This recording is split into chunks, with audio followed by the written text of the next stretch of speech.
अस्सलामुअलैकुम वरहमतुल्लाहि वबरकातुहू। मेरे प्यारे और अजीज़ दोस्तों, आज का वीडियो जो मैं आपके सामने पेश कर रहा हूँ, बस आपसे इतनी सी गुजारिश है कि आपका अखलाक़ी फ़रीज़ा बनता है कि आप हज़रात इसको आगे शेयर करना बिल्कुल भी ना भूलें। ये बहुत ही उम्मत मुस्लिमा के फ़ायदे की बात है।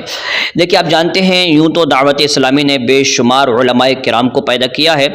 उन्हीं में से एक बहुत ही जाना पहचाना नाम है मुफ्ती समर अब्बास अत्तारी। बहुत ही बेहतरीन ख़तीब भी हैं, आलिम दीन भी हैं और इल्म के मामले में भी उनका काफ़ी आला दर्जा है।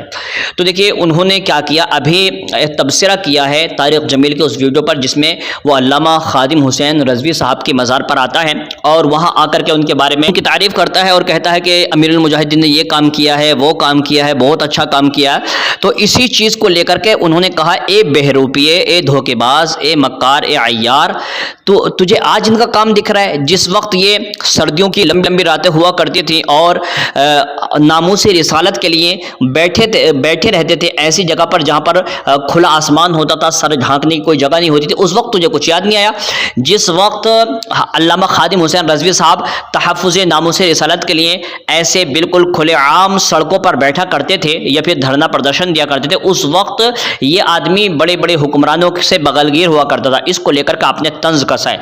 और सबसे अहम तरीन बात यह है, उन्होंने उसको सुन्नी होने का भी नोता दे दिया है। सुन्नी होने का नोता ये दिया है, कहा है कि जब तेरे पास इतने बड़े बड़े आलिम कभी पैदा नहीं होते, इतने नेकोकार लोग पैदा नहीं होते, तो फिर तो क्या कर रहे हो, ये उन्होंने बोला है। मैं आपको बताऊं, देखिए, जब हुजूर ताजुश शरीयत का विसाल होता है तो देवबंद के मदरसे में कुरान खानी होती है और हजरत के लिए ईसाले सवाब भी होता है। एक तरफ मुशरिक और दूसरी तरफ कुरान खानी और ईसाले सवाब। किसी को अगर यकीन नहीं आता है तो आप मुफ्ती हारून नदवी के वीडियो में जाकर चेक कर लें। उसने खुद कहा कि वहां पर कुरान खानी हुई और वहां पर फातिह खानी हुई, ईसाले सवाब किया गया। इसके अलावा हुजूर सैयदी आला हज़रत का इंतकाल होता है तो अशरफ अली थानवी कहता है कि अगर वो हमें काफिर ना कहते तो खुद काफिर हो जाते। मतलब वो खुद मानता था कि हाँ, हम लोग काफिर हैं और हमने अपनी अकीदे से खिलवाड़ किया है। और दूसरी बात यह है कि इसके अलावा और भी कई सारे बड़े बड़े जय्यद उलमा का इंतकाल होता है। जैसे कि अभी अल्लामा खादिम हुसैन रज़वी का इंतकाल हुआ तो आपके विसाले पुरमनार पर हमने देखा कि बेशुमार देवबंदी आए और सबने नमाज जनाजा पढ़ी। मैं पूछना चाहता हूं कि अगर वाकई ये लोग या रसूलुल्लाह के नारे लगाने वाले मुशरिक होते हैं तो फिर मुशरिक के जनाजे में क्यों जाते हो? पता चला कि या तो आप मुशरिक इनको मानते ही नहीं हो और मानते हैं तो फिर जनाजे में क्यों आए?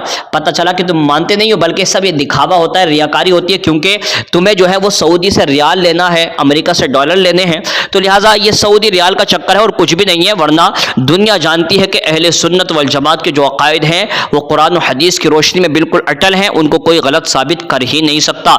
तो मेरे भाई, इस वीडियो के अंदर मुफ्ती समर अब्बास अत्तारी ने बहुत ही शानदार अंदाज में तारिक जमील का जो एक घिनौना चेहरा है वो दुनिया के सामने पेश किया। आज भी बहुत सारे सुन्नी आवाम जो हैं वो क्या समझते हैं, बल्कि यूँ समझे बाज़ उलमा भी ये समझते हैं कि तारिक मसूद है या तारिक जमील है या इसके अलावा कारी अहमद अली गुजराती है, इनको लोग सुन्नी समझ लेते हैं कि सुन्नी हैं।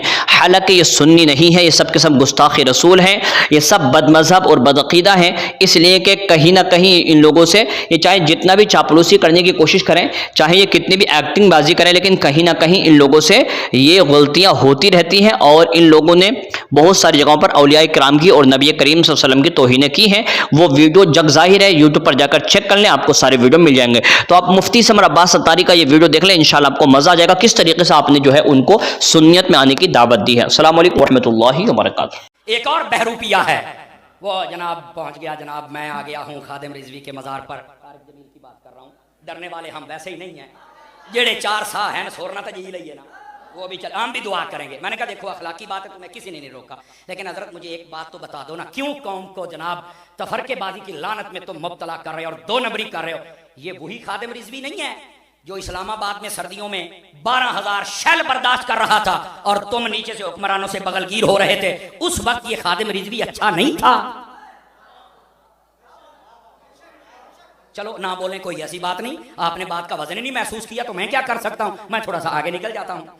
मैंने कहा आज आके कह रहे हैं कि ये बहुत अच्छे थे, बहुत अच्छे थे और कब्रों पर हाजिरी देते हो। तो मैंने कहा क्यों दी, नेक बंदा है, हम भी बख्शे जाएंगे। तो मैंने कहा तुम्हारा तो अकीदा कि मुर्दा फायदा ही नहीं देता। चलो अभी भी कईयों ने वजन नहीं महसूस किया, चलो कोई ऐसी बात नहीं। अगली बात कहते हैं हम इनके मिशन के साथ हैं। अब मैंने कहा बहरूपिये, ओए मरने के बाद तो दुश्मन भी कंधा दे देता है, मजा तब था अगर जिंदगी में कंधा दे देता ना। हाथ उठा के बोलो सारे हजरात।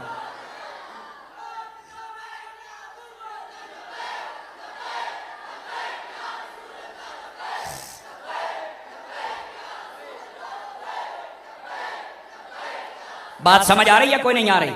अब मैं एक जुमला और कहने लगा हूं, अल्लाह करके आपकी समाअत के मेयार के मुताबिक हो जाए। जहां पर पूरी दुनिया में ARY के जरिए पैगाम पहुंचाने वाले इकराम हुसैन साहब हूं, तो वहां बड़ा सोच समझ के जुमला बोलना पड़ेगा ना।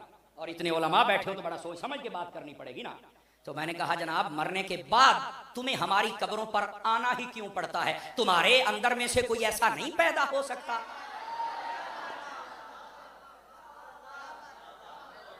हाय हाय हाय हाय हाय, क्यों यहां आना पड़ता है? मुझे सिर्फ ये बता दो। अगर मरने के बाद हम इतने कीमती हैं तो बता, जब हम जिंदा होकर या रसूलुल्लाह के नारे लगाते तब कितने कीमती हो? क्या ख्याल है?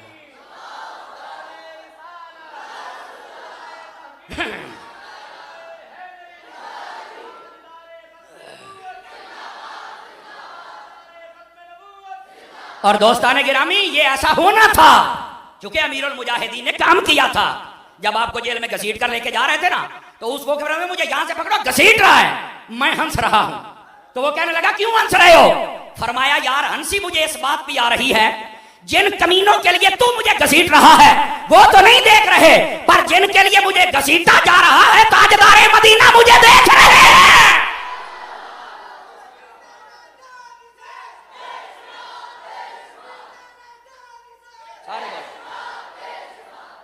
तवज्जो है? तो मैं सिर्फ ऐसे बहरूपियों को कहना चाहता हूं, खुदा का खौफ करो यार। कब तक? अगर कोई ऐसा कीमती बंदा तुम्हारे दरमियान नहीं पैदा हो सकता तो फिर आ जाओ ना इस कारखाना रजा में। आवाज कमजोरों वाली या जवानों वाली नहीं आई है। आ जाओ ना इस गौसे आदम के गुलशन में। अगर यहीं पर ये बंदे तैयार होते हैं तो कहां की बदबू चाट रहे और सूंघ रहे हो? खुदा का खौफ करो और शेयर ना किया करो। यूट्यूब पे तो चैनल बने हुए हैं, फलाने आ गए फलानी कबर पर, हमने शेयर करना शुरू कर दिया, 5000 बंदों ने देख लिया, रात को $50,000 आ गए। वो तो पहले ही इस बात के भूखे हैं क्योंकि कई लोग ईरान की हड्डियों पे पल रहे हैं। जुमले का वजन तो महसूस किया करो मेरी सुत्ती पई कौम।